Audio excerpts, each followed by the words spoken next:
Welcome to the secondary break. Tar Heels drop a tough one. Sweet 16, season's over.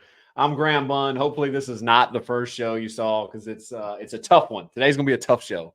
But I'll start it off. I'm Graham Bunn, former Division I point guard. This is my brother, Zach Talitsky, UNC alum, all around amazing guy. We've been doing this show together. Started off as kind of like a fun way to hang out.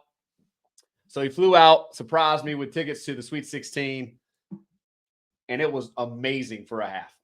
It was amazing for a half. I'll start it off on my end by saying this has been like a really cool, fun thing. So anyone that has found this show or anyone that has watched this show, thank you so much for supporting. It's just been really cool to do something that makes you happy and you get to cheer for your favorite team. And I love the Tar Heels. I love the Tar Heels just as much, if not more today than I did yesterday. It was a tough game to see Armando Bacot and Cormac Ryan and some of these guys, their career come to an end.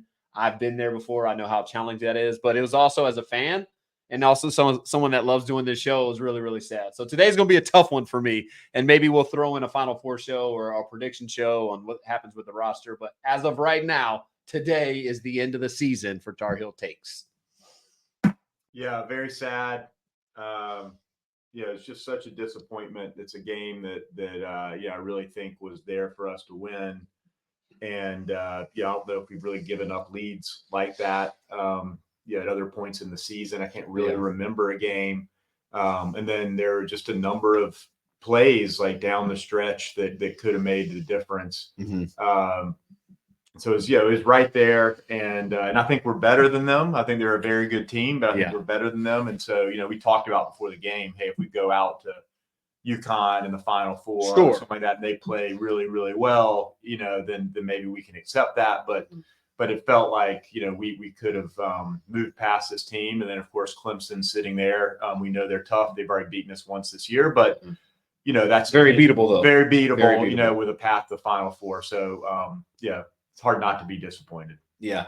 There's so many things that we could talk about, and I want to make sure that I stay positive because I'm like any other fan and was sad and disappointed. And, we're not too far removed from not even making the tournament. So a Sweet 16 run is incredible. A 1 seed in an ACC regular season title. Now you see why I wanted that tournament championship so bad. But the game itself, obviously, tale of two halves. And, bad games happen. A lot of people are going to look at RJ's stat line and say, when your best player and your leader, for the most part, has a tough game like that, and tough games happen, it's going to be hard to win. So the team did battle. I mean, we lost by 2, and I would venture to say probably RJ's worst game as a Tar Heel. And I love RJ. He's one of my favorite Tar Heels ever. I hope that he comes back. I hope that we get to see more of RJ Davis. And if not, it was an incredible run. He's an incredible player. But the second half, I just don't understand how I get cold players, how we got so far away from what I felt got us there. And I don't know if there is an explanation or if it matters because the game is over, the season's over, and now we kind of look towards the offseason and who comes back and the portal. But just digesting it, you and I discussed it, and I think everybody saw the minutes get dispersed in different areas. And so that's just very confusing for a fan. Yeah, I think that's my biggest frustration with the game was Hubert's decision on the minutes, specifically Cadeau and Trimble getting short minutes compared to what they've been getting all year. A lot of those minutes went to Wojcik, particularly in the second half. I think, if I had to guess, I think he overreacted to how many points they scored in the first half. Mm-hmm. And was trying maybe to make a defensive substitution there. But again, I can't totally understand that as it relates to Trimble. Both Cadeau and Trimble had 8 points each in limited minutes. So they were contributing on the offensive end. And so I'd have, like to see us stick to our more traditional minutes between those two guys. Mm-hmm. In the post game, he said it was because he's trying to space the floor and give Bacot and RJ more space with a better shooter. But it's not like Wojcik's ever come in and made 4 or 5 threes in a game or a half. And so I just don't that explanation to me doesn't really help me understand that decision. Right. And I think part of RJ's difficult shooting, you might say it was because Cadeau wasn't on the floor. Right. We've talked all the time, all year, about how great it's been to free RJ up from having to be the primary point guard and create for others and just let him get his. And he had to play both roles in that second half without those two guys on the floor. Mm-hmm. And I think that contributed probably to the shooting night that he had. Look, I love Hubert. I love the job that he did this year. I love how much he brought this team together. Mm-hmm. On this particular night, I have an issue with that decision. Yeah. I think a lot of people do. Yeah, I mean, when it doesn't work out, and a lot of people say, well, yeah, you guys lost. Of course, had it worked and you won, you wouldn't be saying these things. And like, that's true of anything, like Withers taking that three. I know it's been a highly contested thing. I think we were down 1 at the time, or maybe, we were down 1 and he took that three with a minute and a half left. And just we may have been up 1, but I could be wrong. Yeah. 85, 84, maybe. Yeah. But again, you take chances, you roll the dice, and I do trust Hubert with the program. I do think he's the guy for us. I'm super proud of the job he did. I would have loved to see Elliot and Trimble play a little bit more in the second half, but I'm not the coach of Carolina, and we'll see. I just also hope that there's not fallout where any players feel like, well, maybe Hubert doesn't believe in me. That does worry or concern me, because now we got to look towards what's the roster going to look like next year with NIL and the transfer portal. And you're already hearing all these guys announce. I'm on shaky ground of like where the program goes from here, because I do think, like, as amazing as this season was, I think that we had more potential than a Sweet 16 finish. But Sweet 16 is nothing to shake a stick at. Like, anytime you get out of the first weekend of the NCAA tournament, that's a success. So I don't know what's going to happen. Obviously, we're not in the know, so we don't know what's going to happen with the roster moves. But that was just such a confusing game. And Elliot drilling threes in the first half. He did take a bad three in the second half, and maybe I don't think he played from that moment on. Yeah, but it just felt like a harsh penalty. 13 minutes, is that his season low, you think? It's got to be. Yeah. Unless there's some game where he had bad foul trouble or something. And Trimble only had 11. And both had 8 points. Mm-hmm. Yeah. So if I wake up this morning, I would be concerned of where Trimble's head's at, because he had questionably his best half of the season. And I wonder how many minutes he played in the second half. I don't know. Did he play any? He went to the table for, one possession at the end, like the 17 seconds left, they were going to sub him in. And I, going into the game, I really thought this was a Trimble kind of game in that, they're guard oriented. Mm-hmm. Although Nelson went off down the stretch. I mean, Sears was going off in the beginning, And so I thought, he would be a real asset, just keeping, 1 or 2 of those guards, in check. Obviously, his athleticism, it's an up and down game. He thrives in transition and open court. He had made 2 threes. He's 2 for 2 from 3. Yeah. So to me, he played a great first half. Yeah. And and I thought Cadeau played a very good first half. And so I still can't really wrap my head around changing up your lineup and your rotation in that spot, particularly when we didn't need it. We were up by 8.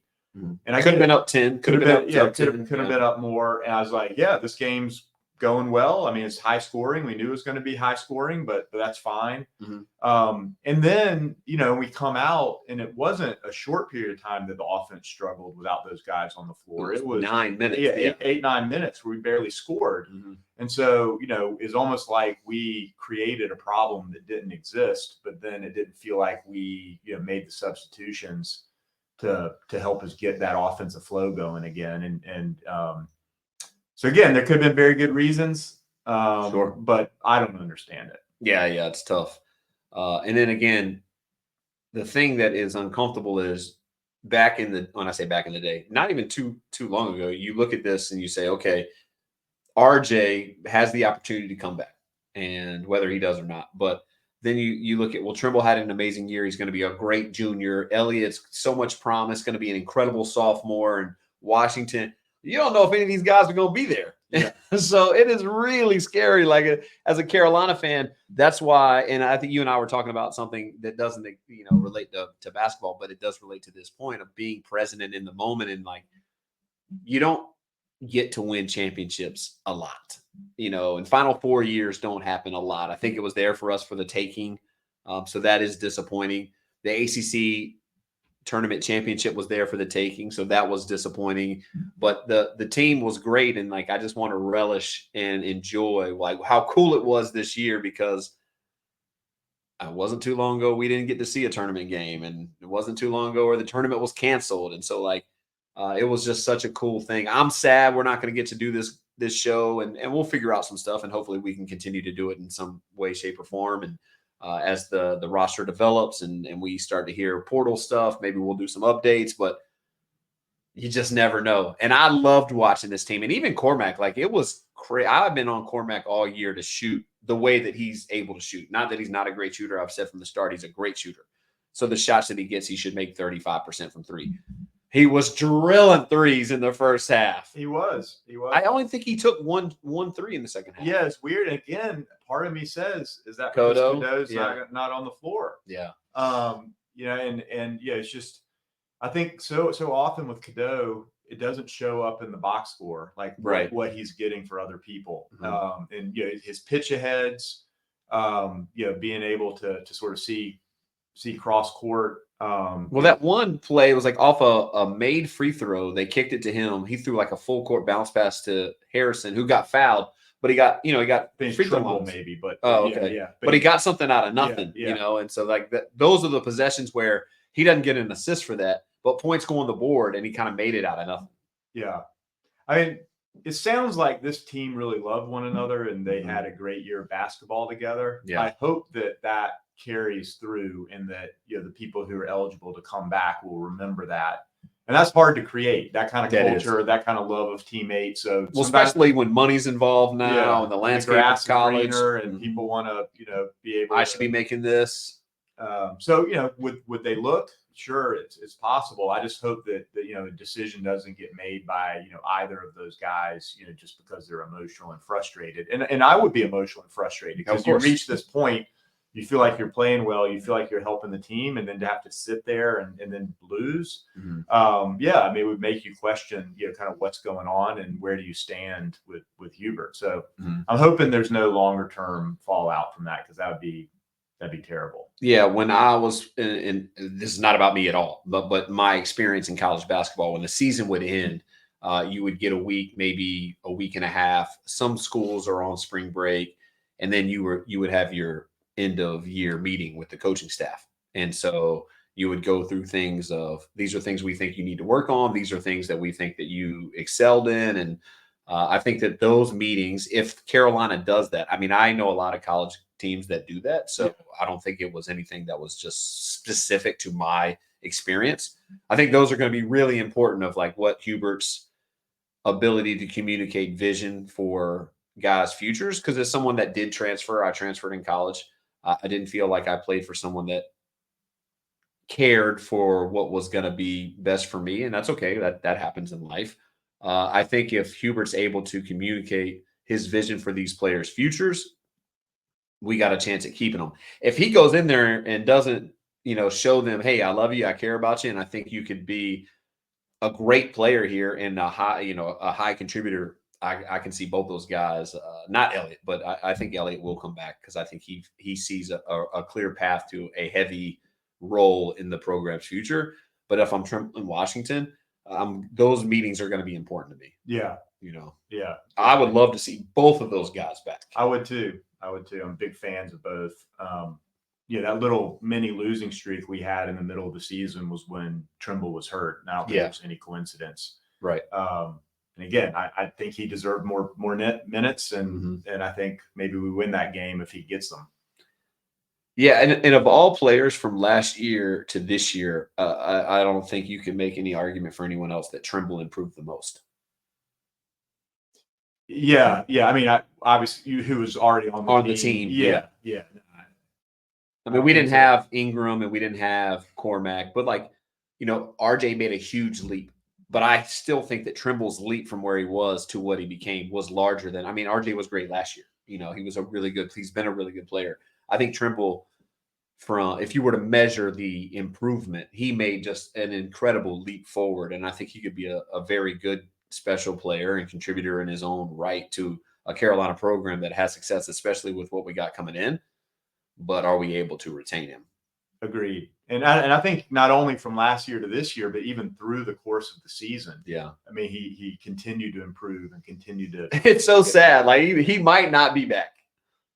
Yeah, I mean, it would be terrible. I mean, because he's, I think, great for this program. His brother played. Yeah, yeah, it'd be terrible. But and again, we don't know anything. No, yeah, we don't. It's just and reacting to what happened, and the problem is the timing of the portal. The portal's open.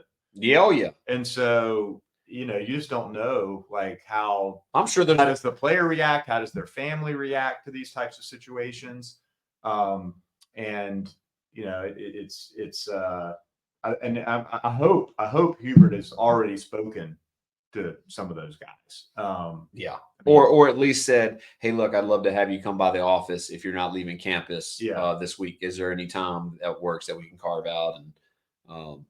And I think he would. I mean, he seems to be very in tune with the team's emotional standing. Like I'm not in the locker room, but he seems to have a great thumb on the pulse of the team. And that doesn't mean it's always good or bad, but if it is bad in certain ways, I would hope that he knows it. Yeah. And he seems like he's the kind of coach that has been hands-on with where guys are at. And I think that's why some of the changes were made last offseason, because he was privy to some of the things that were going on within the team off the floor. How long do you think it takes before RJ makes his decision to come back? Because in some ways, that's going to impact maybe what Trimble wants to do. Agreed. They're very different players, but Agreed. still, that's still guard minutes. It's minutes, yeah, it's minutes. And so maybe that impacts him, and maybe it impacts what we decide to do in the portal. I don't know. Mm-hmm. It will 1,000,000% impact what we decide to do in the portal. If RJ leaves, then we're going to fill that spot, or I think that they will attempt to fill that spot with a scorer, someone that is a proven 17 to 20 points per game scoring. There's a few of those in the portal already. Yeah. But I think, unfortunately, and I'm not speaking on any kind of experience or any kind of information I've been given, but with the NIL now, I think that it is a business move. So RJ is going to sit back and see what the NIL deal would be. And does that change the longer he holds out? Of like, oh, well, we offered him this and he still didn't make his decision. So let's come back to the table with more. And I hope these players get every penny they can get. So I hope that offer's good. I hope it's like RJ's like, you know what? I'll do another year in Chapel Hill. With the two guys that we got coming in, if RJ comes back and Elliot comes back, I think maybe that influences Washington to give it another go. Now that he's the pathway is open, I'm sure that we'll recruit a big in the portal, but the pathway is open for him to start at 5, and he's got a couple years in Hubert's system. I pray Trimble continues to see how much better he's gotten, and skill development wise and as a player, and stays. But I totally understand if he wants to have a heavier hand in the program's plans, and go somewhere where he feels like he's highlighted more. I totally get that, but I pray he stays because he's the kind of guy that you win big time games with. And I wish there was some more minutes for him in the second half of the Sweet 16, because you and I'd be seeing another game on Saturday. I firmly believe that. Yeah. I mean, he drilled those 2 threes. He did. They were bottoms. And he made his 2 free throws. I mean, he made everything. Yeah, man. Obviously that's what fans do. We question things and we wonder and we're curious. I'm sure Hubert. I trust you. I love Hubert. I'm so glad Hubert Davis is the head coach of North Carolina. I couldn't have said that about Doherty. When Doherty has like, I don't know, like, is this a good match? I think Hubert is wonderful for the program, the university, and I hope he's got a good relationship with these players where it's very challenging to keep everyone happy. And I've been a kid that was not happy in a program and had to leave. So it's a daunting task. And I think you made the point that the head coach's job has changed drastically over the last few years. And so it's going to be hard to watch the rest of the tournament. I know we'll watch some of the games. I will be pulling for Clemson, go ACC. But the offseason is going to be I'm going to be on pins and needles waiting to hear what our roster is going to look like, because 20, 30 years ago, you kind of knew what the roster was going to look like by now. Yeah, I think team formation in the offseason is just going to be fascinating. I mean, the good version to me, is Cadeau and Trimble at point guard. Mm-hmm. RJ comes back. You have Ian Jackson come in as 5-star too. Mm-hmm. And then you've got 3 Ingram. You got Ingram or Drake Powell, there's another false 5-star. And that's pretty deep, 1 through 4. Yeah. Probably deeper than we've been in a long time. Deeper than this year. Nice bit to mix in a couple of freshmen. Mm-hmm. And then the big question is, do you look at that 5 spot and then you've got Washington high and then James Brown, freshman, coming in. Yep. And do you feel like any of those guys? I think Washington could do a great job. Yeah. But does Hubert say, look at one of those guys and say, yeah, that we're rolling with those 3 guys, and we're going to play it out in the preseason and see who deserves the minutes. We'll let them compete. Or does he go out into the portal and say, hey, I've got to get a proven guy? Big. Yeah. I mean, and then the other one. That's a tough spot to be in if you're Hubert on both sides of that coin. It is. And I think there's a little bit of that going on at 3 with Cormac leaving. Is do you go out and try to get a Stojakovic from Stanford, sharpshooter? Do you do that, or do you say no? Like, I want to preserve those minutes for these 5-star freshmen we have coming in, because if you don't give them minutes, are they're gone in a year or two. Yeah, they're going to stick around. And so this whole notion of playing 2-3 years in advance, I mean, you can't do it anymore. It's got to be that year, that team, build that team's chemistry, get the minutes right, get the rotation right. Build a love for one another in a very short period of time.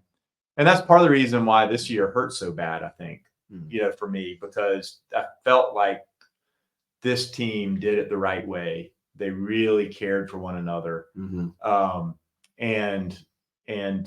mean, RJ, if he leaves, and certainly Mondo, they're such great representatives of the university and the program. I mean, they're so well-spoken.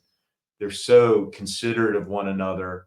What Cormac said, that was great. Defending his teammates. Yeah, it was amazing. And so, as an alum, or a fan, I that matters to me. Like, I want to win. I do want to win, but I don't want to win at all costs. Sure. I want to win with a program that is classy, and they show those sort of traits and qualities that I think we all can cheer for and be proud of. And despite the loss yesterday, this team did that and more. And so, that's part of the reason why I sort of love Hubert and think he's the right person for the job, is I think he understands what has made this program great for so long, and he's able to convey that, to this current group of students. Yeah, one of the things that I worry, are we going to be able to replicate, is because I don't think you're going to see someone like Armando anymore, someone that stays 5 years and is a preseason ACC Player of the Year the last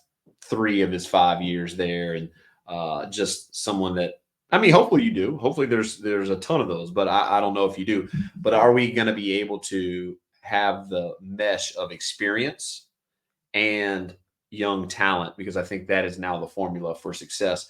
And this roster, outside of the depth issue, and we saw it, unfortunately, I wish we would have played a different depth. But again, Paxton played great when he was in. And when Elliot hits 2 threes, Trimble hits 2 threes, and Trimble's noted for, intangible things on defense and being able to shut people down. I would have loved to see him be rewarded with his good play in the first half with more minutes in the second. But are we going to be able to mesh having maturity and experience with some of these younger guys that are coming in that are 5 stars that might not be there long? I thought this year's roster was constructed really, really well, and that's not always the case, so it's sad to see it end. Yeah, it is. And it's a good reminder, there's very few teams, Connecticut did it last year. I'm sure there's a few other examples where they just roll through the tournament. I mean, Connecticut's doing it again too. Terrible. Go Illinois. Yeah, go Illinois. But, most years, you go back through the years we've won the national championship, there's a shot here or there, there's a possession here or there that went our way. Sometimes in multiple games. You look at that Virginia championship in 19. I think they had 3 straight games where they had a 99.9% chance to lose the game. They won. Yeah, it's incredible. Yeah, it's nuts. Yeah, but people forget that stuff over time, right? Both on the good side and the bad side. And the game last night, we always knew it was going to be a hard game. Alabama, I think again, I'd say we beat them 6 out of 10, 7 out of 10. I mean, I think we're a better team. It's not a 9 out of 10 type of discrepancy. It ain't a 5 out of 10 either, though. Right. I think it's a 6 or 7 out of 10. I think we're a better team, but I'm biased. Yeah. And so we're a 1 seed. I think the nation thought we were a better team too. But there was just some weird plays in that game. There's some weird statistical things that happened. Obviously, RJ going 0 for 9. First game all season, he hasn't made a 3. 4 for 20. And look, when saying that, like, I'm not at all saying anything negative about RJ. He had an incredible year, first team All-American. You could see the pain on his face. That was one of the worst things about it. The worst thing. Oh man, you feel for him. Oh man. I mean, it's something I think is really important to keep in mind as a fan. We feel it. We invest in the team. Our time, our love, our energy, all that. So I'm not saying fans shouldn't feel emotion when their team loses. Yeah. But we invest a tiny fraction of what these players and coaches have invested. And it's at a tiny, tiny level, but most of us probably played sports. Yeah. You were fortunate enough to play in college and pro and I only played in high school, but I remember my last game in high school, how devastated I was losing that playoff game. Yeah.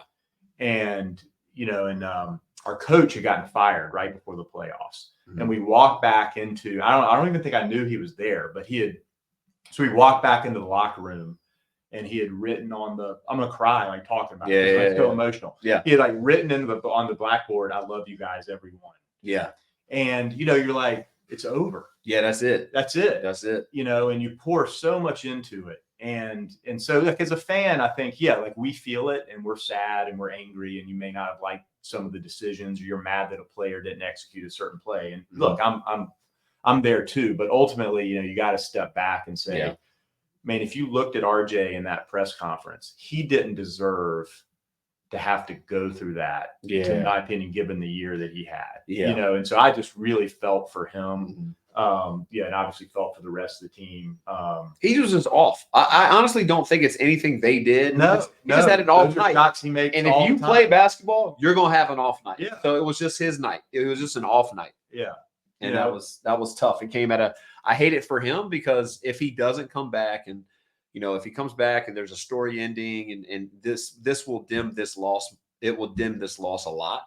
But if he doesn't, because I've played and I go back, even in high school, playing in the Final Four my junior year, kid that ended up signing at Oklahoma hits a 2-on-1 breakaway 3. We're up 2. He hits a 3 on a fast break, which nowadays you see that a lot. Back then you didn't see that. And they go up 1 and we end up losing in like triple overtime. They win the state championship by 30 a week later. And it's like, oh, that was the state title. We were there. And so I know RJ will think about this game, but he's an incredibly talented player. He's going to hopefully have hundreds more games in other places. But I'm biased, and I hear other players talk about not many places like March Madness, not many places like UNC Chapel Hill, and not many years the way he had his year. So to have it in like that, I'm sure he's gonna always carry that with him. Yeah. And even Mondo missing that dunk. Oof. I don't know if the broadcast caught it, but live, he sort of after he missed a dunk, he was down at the other end. Yeah, and walked out. He almost walked to the edge of the floor and was like almost inconsolable. I mean, he had like 2 or 3 of his teammates around him trying to pick him back up. Yeah. So these guys, they're human too, and they feel this and they feel the weight of it. And I hated it for him. Me too. I mean, I hated that he missed it. I want him to make that, but there was a foul and he walked to the sideline, and I think he was holding his head like that. I just cost us. And basketball games aren't one-on-one play. All plays are not created equal, and there's certain plays that carry a lot more weight. But I hate it for those guys, and RJ is one of my favorite Tar Heels all time. I hate to think that's the last time I'm ever going to see him put on a Tar Heel jersey. Yeah, for a bunch of reasons, I hope he comes back. But a big part of it is I think he's got another chapter to write. Yeah, and I'd love to see. I mean, he could rewrite a lot of records at Chapel Hill. Yeah, he's already a legend already. And again, if this group will hang together and he comes back, and maybe you pick up one or two pieces out of the portal. I mean, that's a preseason top 5, top 3 team. Yeah. If he comes back. Yeah, definitely. Yeah. All right, man. Well, we don't have any score predictions for any games, but and maybe we'll do once the portal stuff starts to shake out a little bit. Maybe we'll come into a recap. But that's the first season of Tar Heel Takes, Sweet 16. Hopefully, the next time we do this, we did get an ACC regular season title. We're champions. I mean, I'm not being a smartass. Like, you hang a banner. It's a big year. Number 1 seed's a big year. Sweet 16. I know we wanted more and felt like we had more in us, but it's still, a great accomplishment. So love where the program's headed. I just hope that we can keep this core together. Yeah, prayers up. Go Heels. I love doing this with you, brother. Yeah, man. Go Heels. Go Heels.